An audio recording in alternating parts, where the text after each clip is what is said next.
ശാന്തി. 22/6/24 പ്രഭാതമുരളി ബാബ്ദാദ മധുബൻ. ബാബു പറയുന്നു, മധുരമായ കുട്ടികളെ, ഇവിടെ നിങ്ങൾ പരിവർത്തനപ്പെടുന്നതിനായി വന്നിരിക്കുകയാണ്. നിങ്ങൾക്ക് ആസുരീയ ഗുണങ്ങളെ പരിവർത്തനപ്പെടുത്തി ദൈവിക ഗുണം ധാരണ ചെയ്യേണ്ടതുണ്ട്. ഇത് ദേവത ആകുന്നതിൻ്റെ പഠനമാണ്. ചോദ്യം: മറ്റാർക്കും പഠിപ്പിക്കാൻ സാധിക്കാത്ത ഏതൊരു പഠനമാണ് കുട്ടികളായ നിങ്ങൾ ബാബയിൽ നിന്നും പഠിക്കുന്നത്? ഉത്തരം: മനുഷ്യനിൽ നിന്നും ദേവതയാകുന്നതിൻ്റെ പഠനം. അപവിത്രത്തിൽ നിന്നും പവിത്രമായി പുതിയ ലോകത്തിലേക്ക് പോകുന്നതിൻ്റെ പഠനം ഒരു ബാബയ്ക്കല്ലാതെ മറ്റാർക്കും പഠിപ്പിക്കാൻ സാധിക്കില്ല. ബാബ തന്നെയാണ് സഹജ ജ്ഞാനത്തിൻ്റെയും രാജയോഗത്തിൻ്റെയും പഠനത്തിലൂടെ പവിത്ര പ്രവൃത്തി മാർഗം സ്ഥാപിക്കുന്നത്. ഓം ശാന്തി. ബാബയിരുന്ന് കുട്ടികൾക്ക് മനസ്സിലാക്കിച്ചു തരുന്നു. വാസ്തവത്തിൽ 2 പിതാവുണ്ട്. ഒന്നാണ് പരിധിയുള്ളത്, രണ്ടാമത്തേത് പരിധിയില്ലാത്തത്. അതും പിതാവാണ്, ഇതും പിതാവാണ്. പരിധിയില്ലാത്ത പിതാവ് വന്ന് പഠിപ്പിക്കുന്നു. കുട്ടികൾക്കറിയാം, നമ്മൾ പുതിയ ലോകമായ സത്യയുഗത്തിലേക്ക് വേണ്ടി പഠിച്ചുകൊണ്ടിരിക്കുന്നു. ഇങ്ങനെയുള്ള പഠനം എവിടെയും ലഭിക്കുക സാധ്യമല്ല. കുട്ടികളായ നിങ്ങൾ വളരെയധികം സത്സംഗങ്ങളിൽ പങ്കെടുത്തു. നിങ്ങൾ ഭക്തരായിരുന്നല്ലോ. തീർച്ചയായും ഗുരുവിനെ സ്വീകരിച്ചിട്ടുണ്ട്, ശാസ്ത്രങ്ങൾ അധ്യയനം ചെയ്തിട്ടുണ്ട്.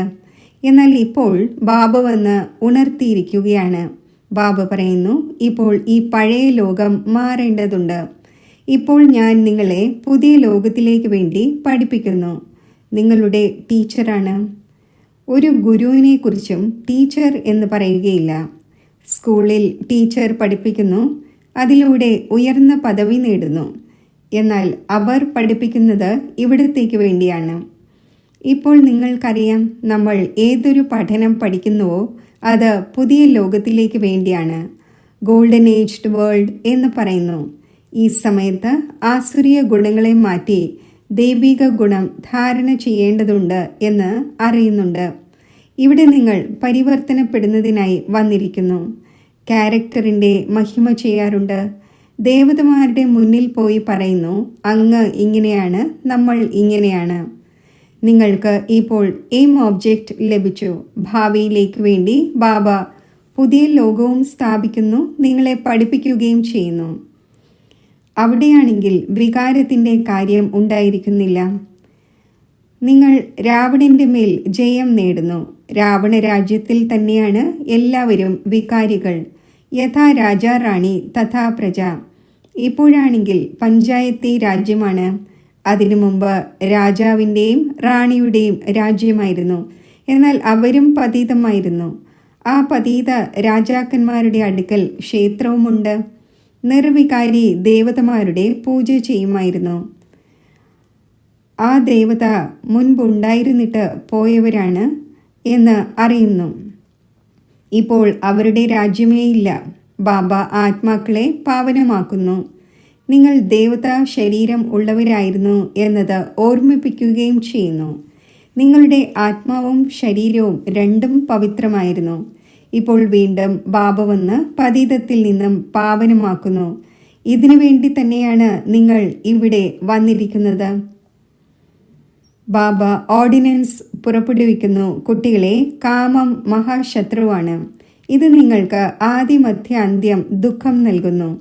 ഇപ്പോൾ നിങ്ങൾക്ക് ഗൃഹസ്ഥ വ്യവഹാരത്തിൽ ഇരിക്കവേ പാവനമാകേണ്ടതുണ്ട്. ദേവി ദേവന്മാർ പരസ്പരം സ്നേഹിക്കുന്നുണ്ടാവില്ല എന്നല്ല, പക്ഷേ അവിടെ വികാരി ദൃഷ്ടി ഉണ്ടായിരിക്കില്ല. നിർവികാരിയായി കഴിയുന്നു. ബാബയും പറയുന്നു, ഗൃഹസ്ഥ വ്യവഹാരത്തിൽ ഇരിക്കവേ കമലപുഷ്പ സമാനമിരിക്കൂ. ഏതുപോലെ നിങ്ങൾ പവിത്ര ജോഡിയായിരുന്നുവോ അതേപോലെ തൻ്റെ ഭാവി ഉണ്ടാക്കണം. ഓരോ ആത്മാവും വ്യത്യസ്ത നാമരൂപം എടുത്ത് പാർട്ട് അഭിനയിച്ച് വന്നിരിക്കുകയാണ്. ഇപ്പോൾ ഇത് നിങ്ങളുടെ അന്തിമ പാർട്ടാണ്. പവിത്രതയ്ക്ക് വേണ്ടി വളരെയധികം കുഴങ്ങിപ്പോകുന്നു. എന്ത് ചെയ്യട്ടെ, എങ്ങനെ കമ്പാനിയനായി ഇരിക്കും? കമ്പാനിയൻ ആയിരിക്കുന്നതിൻ്റെ അർത്ഥം എന്താണ്? വിദേശത്ത് വൃദ്ധരാകുന്ന സമയത്ത് കമ്പാനിയനെ വയ്ക്കുന്നതിന് വേണ്ടി വിവാഹം കഴിക്കുന്നു, സംരക്ഷിക്കുന്നതിന് വേണ്ടി. ബ്രഹ്മചാരിയായി കഴിയുന്നത് ഇഷ്ടപ്പെടുന്ന ധാരാളം പേരുണ്ട്. സന്യാസിമാരുടെ കാര്യം വേറെയാണ്. ഗൃഹസ്ഥത്തിൽ ഇരിക്കുന്നവരും ധാരാളമുണ്ട്. അവർ വിവാഹം കഴിക്കാൻ ഇഷ്ടപ്പെടുന്നില്ല. വിവാഹം കഴിക്കുക, പിന്നെ കുട്ടികളെയും മറ്റും സംരക്ഷിക്കുക, ഇങ്ങനെയുള്ള സ്വയമേ കുടുങ്ങിക്കിടക്കുന്ന വല എന്തിനു വിരിക്കണം? ഇങ്ങനെയുള്ള ധാരാളം പേർ ഇവിടെയും വരുന്നു. 40 വർഷം ബ്രഹ്മചാരിയായി കഴിയുന്നു. ഇതിനു ശേഷം എന്ത് വിവാഹം കഴിക്കാനാണ്? സ്വതന്ത്രമായി ഇരിക്കുന്നത് ഇഷ്ടപ്പെടുന്നു. അപ്പോൾ ബാബ അവരെ കണ്ട് സന്തോഷിക്കുന്നു. ഇവർ ബന്ധനമുക്തമാണ്. പിന്നെ അവശേഷിക്കുന്നത് ശരീരത്തിൻ്റെ ബന്ധനമാണ്. അതിൽ ദേഹസഹിതം എല്ലാത്തിനെയും മറക്കേണ്ടതുണ്ട്. കേവലം ഒരു ബാബയെ ഓർമ്മിക്കണം. ഒരു ദേഹധാരിയെയോ ക്രൈസ്റ്റിനെയോ മറ്റോ ഓർമ്മിക്കേണ്ടതില്ല. നിരാകാരനായ ശിവൻ ദേഹധാരിയല്ല. ആ ഒന്നിൻ്റെ നാമം ശിവൻ ആകുന്നു. ശിവന്റെ ക്ഷേത്രവുമുണ്ട്. ആത്മാവിന് 84 ജന്മങ്ങളുടെ പാർട്ട് ലഭിച്ചിരിക്കുകയാണ്. ഇത് അവിനാശി ഡ്രാമയാണ്. ഇതിൽ യാതൊരു മാറ്റവും ഉണ്ടാവുക സാധ്യമല്ല. നിങ്ങൾ അറിയുന്നുണ്ട്, ആദ്യം നമ്മുടെ ധർമ്മവും കർമ്മവും ശ്രേഷ്ഠമായിരുന്നു. അതിപ്പോൾ ഭ്രഷ്ടമായിരിക്കുന്നു.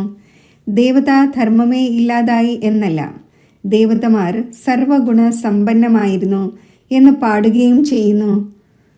ലക്ഷ്മി നാരായണൻ രണ്ടുപേരും പവിത്രമായിരുന്നു. പവിത്ര പ്രവൃത്തി മാർഗമായിരുന്നു. ഇപ്പോൾ അപവിത്ര പ്രവൃത്തി മാർഗമാണ്. 84 ജന്മങ്ങളിൽ ഭിന്ന ഭിന്ന നാമരൂപങ്ങൾ മാറി വന്നിരിക്കുകയാണ്. ബാബ പറഞ്ഞു തന്നിട്ടുണ്ട്, മധുരമായ കുട്ടികളെ, നിങ്ങൾ തൻ്റെ ജന്മങ്ങളെ അറിയുന്നില്ല. ഞാൻ നിങ്ങളെ 84 ജന്മങ്ങളുടെ കഥ കേൾപ്പിക്കുന്നു.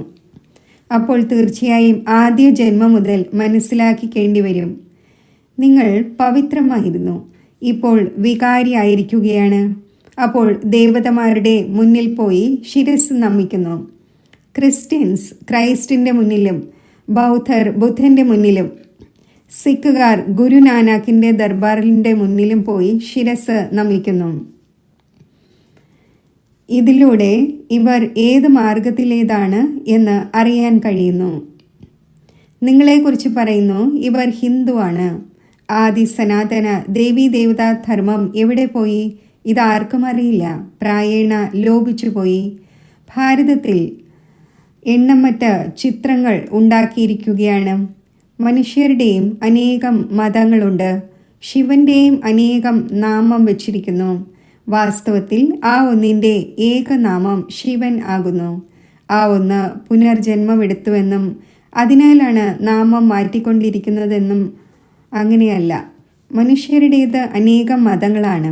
അപ്പോൾ അനേകം നാമങ്ങൾ വയ്ക്കുന്നു. ശ്രീനാഥൻ്റെ അടുക്കൽ പോകൂ. അപ്പോൾ അവിടെയും ഇരിക്കുന്നത് അതേ ലക്ഷ്മി നാരായണനാണ്. ജഗന്നാഥൻ്റെ ക്ഷേത്രത്തിലും മൂർത്തി അത് തന്നെയാണ്. ഭിന്ന ഭിന്ന നാമങ്ങൾ വച്ചിരിക്കുന്നു. എപ്പോൾ നിങ്ങൾ സൂര്യവംശിയായിരുന്നോ അപ്പോൾ പൂജയും മറ്റും ചെയ്യുമായിരുന്നില്ല. നിങ്ങൾ മുഴുവൻ വിശ്വത്തിൻ്റെ മേലും രാജ്യം ഭരിച്ചിരുന്നു. സുഖം അനുഭവിക്കുന്നവരായിരുന്നു. ശ്രീമത്തിലൂടെ ശ്രേഷ്ഠ രാജ്യം സ്ഥാപിച്ചിരുന്നു. അതിനെ സുഖധാമം എന്ന് പറയുന്നു. നമ്മളെ ബാബ പഠിപ്പിക്കുന്നു, മനുഷ്യനിൽ നിന്നും ദേവതയാക്കുന്നു എന്ന് മറ്റാരും പറയുകയില്ല. അടയാളവുമുണ്ട്. തീർച്ചയായും അവരുടെ തന്നെ രാജ്യം ഉണ്ടായിരുന്നു. അവിടെ കോട്ടയോ മറ്റോ ഒന്നുമില്ല. കോട്ടയും മറ്റും നിർമ്മിക്കുന്നത് സേഫ്റ്റിക്ക് വേണ്ടിയാണ്. ഈ ദേവീ ദേവതമാരുടെ രാജ്യത്തിൽ കോട്ടയും മറ്റും ഉണ്ടായിരുന്നില്ല. ആക്രമിക്കുന്ന മറ്റാരും ഉണ്ടായിരുന്നില്ല. ഇപ്പോൾ നിങ്ങൾക്കറിയാം, നമ്മൾ അതേ ദേവീ ദേവതാ ധർമ്മത്തിലേക്ക് ട്രാൻസ്ഫർ ആയിക്കൊണ്ടിരിക്കുന്നു. അതിനുവേണ്ടി നിങ്ങൾ രാജയോഗത്തിൻ്റെ പഠനം പഠിച്ചുകൊണ്ടിരിക്കുന്നു. രാജപദം നേടേണ്ടതുണ്ട്. ഭഗവാൻ ഉവാച, ഞാൻ നിങ്ങളെ രാജാക്കന്മാരുടെയും രാജാവാക്കുന്നു. ഇപ്പോൾ രാജാവും റാണിയും ഒന്നുമില്ല. എത്ര അടിയും വഴക്കും മറ്റും ഉണ്ടായിക്കൊണ്ടിരിക്കുന്നു. ഇത് കലിയുഗമാണ്, അയൺ ഏജ്ഡ് വേൾഡ്.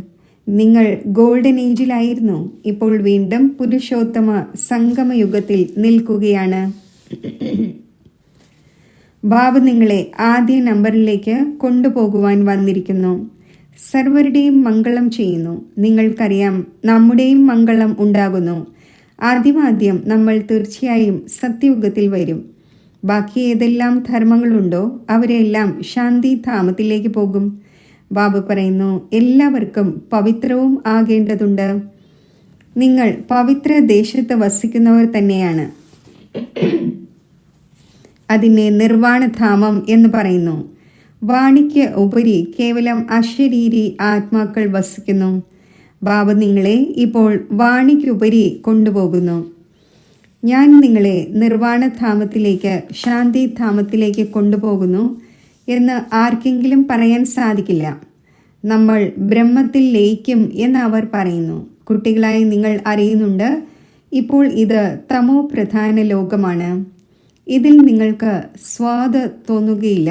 കാരണം പുതിയ ലോകത്തിൻ്റെ സ്ഥാപനയും പഴയ ലോകത്തിൻ്റെ വിനാശവും ചെയ്യുന്നതിനായി ഭഗവാന് ഇവിടെ വരേണ്ടി വരുന്നു. ശിവജയന്തിയും ഇവിടെ ആഘോഷിക്കുന്നു. അപ്പോൾ എന്താണ് വന്നു ചെയ്യുന്നത്? ആരെങ്കിലും പറയട്ടെ. ജയന്തി ആഘോഷിക്കുന്നു, അപ്പോൾ തീർച്ചയായും വരുന്നുവല്ലോ. രഥത്തിൽ വിരാജിതനാകുന്നു. അവർ പിന്നെ ഈ കുതിരവണ്ടിയുടെ രഥം കാണിച്ചിരിക്കുകയാണ്. ഞാൻ ഏത് രഥത്തിൽ സവാരി ചെയ്യുന്നു എന്ന് ബാബയിരുന്ന് പറഞ്ഞു തരുന്നു. കുട്ടികൾക്കാണ് പറഞ്ഞു തരുന്നത്. ഈ ജ്ഞാനം പിന്നെ പ്രായേണ ലോപിച്ചു പോകുന്നു. ഇദ്ദേഹത്തിൻ്റെ 84 ജന്മങ്ങളുടെ അന്തിമത്തിൽ ബാബയ്ക്ക് വരേണ്ടി വരുന്നു. ഈ ജ്ഞാനം ആർക്കും നൽകുവാൻ സാധിക്കില്ല. ജ്ഞാനമാണ് പകൽ, ഭക്തിയാണ് രാത്രി. താഴെ ഇറങ്ങിക്കൊണ്ടേയിരിക്കുന്നു. ഭക്തിക്ക് എത്ര ഷോയാണുള്ളത്! എത്ര കുംഭമേളയും ഇന്ന മേളയും നടന്നുകൊണ്ടിരിക്കുന്നു.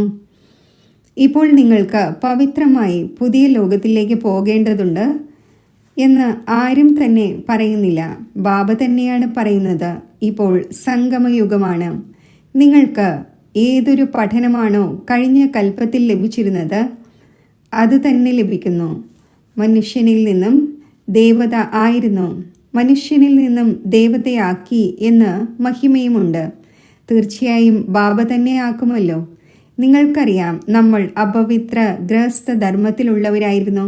ഇപ്പോൾ ബാബ വന്ന് വീണ്ടും പവിത്ര പ്രവൃത്തി മാർഗത്തിലേതാക്കുന്നു. നിങ്ങൾ വളരെ ഉയർന്ന പദവി നേടുന്നു. ഉയർന്നതിലും ഉയർന്ന ബാബ എത്ര ഉയർന്നതാക്കുന്നു. ബാബയുടേത് ശ്രീ, അതായത് ശ്രേഷ്ഠത്തിലും ശ്രേഷ്ഠമായ മതമാണ്. നമ്മൾ ശ്രേഷ്ഠമാകുന്നു. ശ്രീയുടെ അർത്ഥം ആർക്കും അറിയില്ല. ഒരു ശിവ് ബാബയുടേത് തന്നെയാണ് ഈ ടൈറ്റിൽ. എന്നാൽ അവർ പിന്നെ സ്വയം ശ്രീ എന്ന് പറയുന്നു. മാല തിരിക്കുന്നു. മാല 108-ൻ്റേതാണ്. അവർ 16,108-ൻ്റേത് ഉണ്ടാക്കിയിരിക്കുന്നു. അതിൽ 8 വരിക തന്നെ വേണം. 4 ജോഡിയും 1 ബാബയും, അഷ്ടരത്നങ്ങളും. 9ാമത്തേത് ഞാനും ആകുന്നു. അതിനെ രത്നം എന്ന് പറയുന്നു. അവരെ ഇങ്ങനെ ആക്കുന്നവൻ ബാബയാണ്. നിങ്ങൾ ബാബയിലൂടെ പവിഴ ബുദ്ധിയാകുന്നു. റങ്കൂണിൽ ഒരു തടാകമുണ്ട്. അതിൽ സ്നാനം ചെയ്യുന്നതിലൂടെ പരികളായി മാറുന്നു എന്ന് പറയുന്നു. വാസ്തവത്തിൽ ഇതാണ് ജ്ഞാനസ്നാനം. ഇതിലൂടെ നിങ്ങൾ ദേവതയായി മാറുന്നു. ബാക്കി അതെല്ലാം ഭക്തി മാർഗത്തിലെ കാര്യങ്ങളാണ്. ജലത്തിൽ സ്നാനം ചെയ്യുന്നതിലൂടെ പരിയായി മാറുക എന്നത് ഒരിക്കലും സംഭവ്യമല്ല. ഇതെല്ലാം ഭക്തിമാർഗമാണ്. എന്തെല്ലാം കാര്യങ്ങൾ ഉണ്ടാക്കിയിരിക്കുകയാണ്, ഒന്നും മനസ്സിലാക്കുന്നില്ല. ഇപ്പോൾ നിങ്ങൾ മനസ്സിലാക്കുന്നുണ്ട്. നിങ്ങളുടെ തന്നെ സ്മാരകമായ ദിൽവാലയും ഗുരുശിഖറും മറ്റും നിൽക്കുകയാണ്. ബാബ വളരെ ഉയരങ്ങളിൽ വസിക്കുന്നുവല്ലോ. നിങ്ങൾക്കറിയാം, ബാബയും നമ്മൾ ആത്മാക്കളും അവിടെ വസിക്കുന്നു. അതാണ് മൂലവതനം. സൂക്ഷ്മവതനം കേവലം സാക്ഷാത്കാരം മാത്രമാണ്. അത് ഒരു ലോകമല്ല. സൂക്ഷ്മവതനത്തിൻ്റെയോ മൂലവതനത്തിൻ്റെയോ കാര്യത്തിൽ വേൾഡ് ഹിസ്റ്ററി റിപ്പീറ്റ് ആകുന്നു എന്ന് പറയില്ല. വേൾഡ് ഒന്നേ ഉള്ളൂ. ഈ വേൾഡിൻ്റെ ഹിസ്റ്ററി റിപ്പീറ്റ് ആകുന്നു എന്നാണ് പറയുന്നത്. മനുഷ്യർ വേൾഡിൽ പീസ് ഉണ്ടാകണം എന്ന് പറയുന്നു. ആത്മാവിൻ്റെ സ്വധർമ്മം തന്നെ ശാന്തിയാണ് എന്നതറിയുന്നില്ല. പിന്നെ കാട്ടിൽ ശാന്തി ലഭിക്കുക സാധ്യമല്ല. കുട്ടികളായ നിങ്ങൾക്ക് സുഖവും മറ്റെല്ലാവർക്കും ശാന്തിയും ലഭിക്കുന്നു. ആരെല്ലാം വരുന്നുവോ ആദ്യം ശാന്തിധാമത്തിൽ പോയ ശേഷം സുഖധാമത്തിൽ വരും. ചിലർ പറയും നമ്മൾ ജ്ഞാനം എടുക്കാതെ അവസാനം വരും, അപ്പോൾ ബാക്കി ഇത്രയും സമയം മുക്തിധാമത്തിലിരിക്കും. ഇതാണ് നല്ലത്, വളരെ സമയം മുക്തിയിലിരിക്കും. ഇവിടെ വന്ന് 1 or 2 ജന്മം പദവി നേടും. അതെന്തായി? കൊതുക് വരികയും മരിച്ചു പോവുകയും ചെയ്യുന്നത് പോലെയാണ്. ഒരു ജന്മത്തേക്ക് ഇവിടെ എന്ത് സുഖമാണ് വെച്ചിട്ടുള്ളത്? അത് ഒരു ഉപയോഗവും ഉള്ളതല്ല. പാർട്ടേ ഇല്ലാത്തതുപോലെയാണ്. നിങ്ങളുടെ പാർട്ടാണെങ്കിൽ വളരെ ഉയർന്നതാണ്. നിങ്ങളുടെ അത്രയും സുഖം മറ്റാർക്കും കാണാൻ, അതായത് അനുഭവിക്കാൻ സാധിക്കില്ല. അതിനാൽ പുരുഷാർത്ഥം ചെയ്യേണ്ടത് ആവശ്യമാണ്. ചെയ്തുകൊണ്ടും ഇരിക്കുന്നു. കൽപ്പത്തിന് മുമ്പും നിങ്ങൾ പുരുഷാർത്ഥം ചെയ്തിരുന്നു. തൻ്റെ പുരുഷാർത്ഥം അനുസരിച്ച് പ്രാപ്തി നേടി. പുരുഷാർത്ഥമില്ലാതെ പ്രാപ്തി നേടാൻ സാധിക്കില്ല. പുരുഷാർത്ഥം തീർച്ചയായും ചെയ്യേണ്ടതുണ്ട്. ബാബു പറയുന്നു, ഇതും ഡ്രാമയിൽ ഉണ്ടാക്കപ്പെട്ടതാണ്.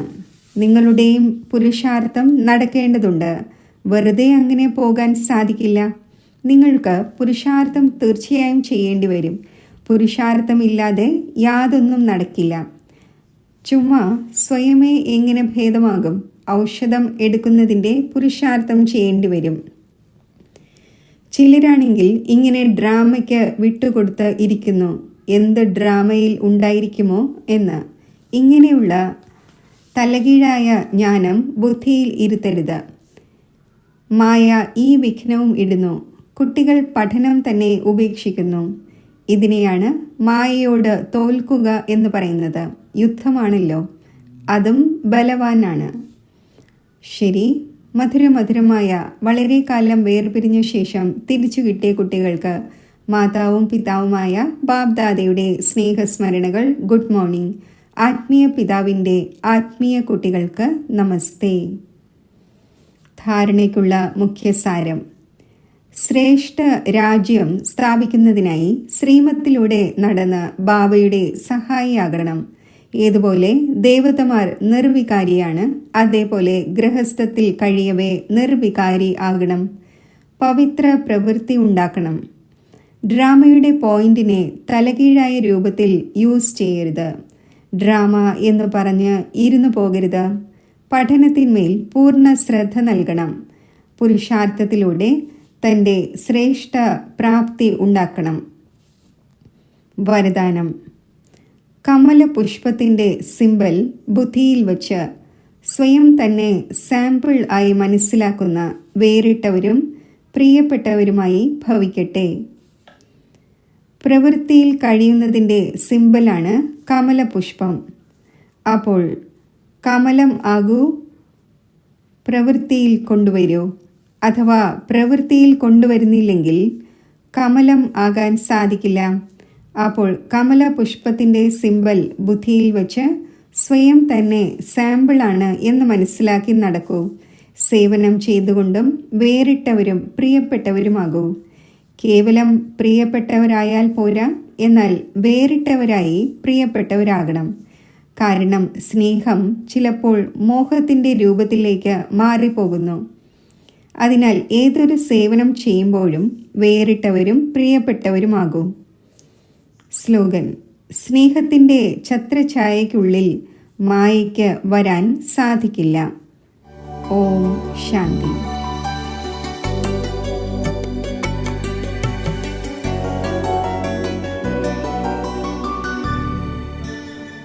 യോഗത്തിൻ്റെ അഭ്യാസം. മസ്തക സിംഹാസനത്തിൽ തിളങ്ങുന്ന തൻ്റെ ആത്മസ്വരൂപത്തെ കാണൂ.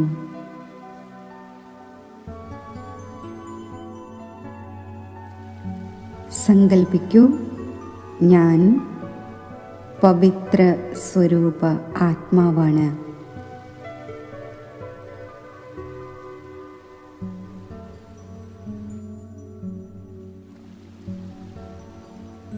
എന്നിൽ നിന്നും പവിത്രതയുടെ പ്രകാശകിരണങ്ങൾ നാനാഭാഗത്തും വ്യാപിച്ചുകൊണ്ടിരിക്കുന്നു.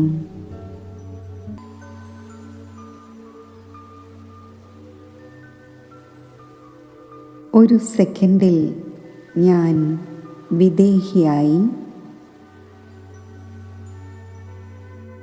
പരമധാമത്തിൽ എത്തിച്ചേരുന്നു.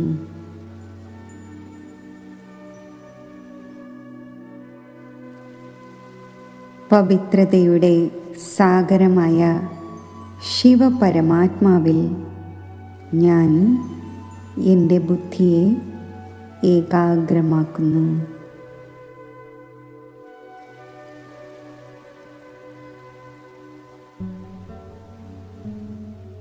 ബാബയിൽ നിന്നും പ്രസരിക്കുന്ന പവിത്ര കിരണങ്ങൾ ആത്മാവിൽ പതിക്കുന്നു.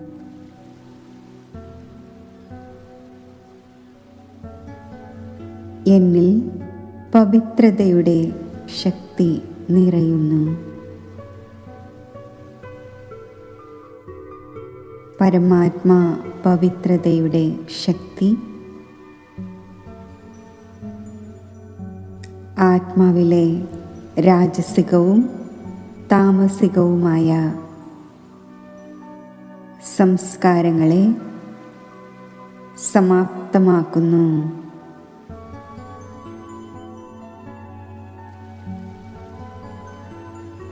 ഞാൻ എൻ്റെ അനാദി സതോഗുണി അവസ്ഥയിൽ സ്ഥിതി ചെയ്യുന്നു.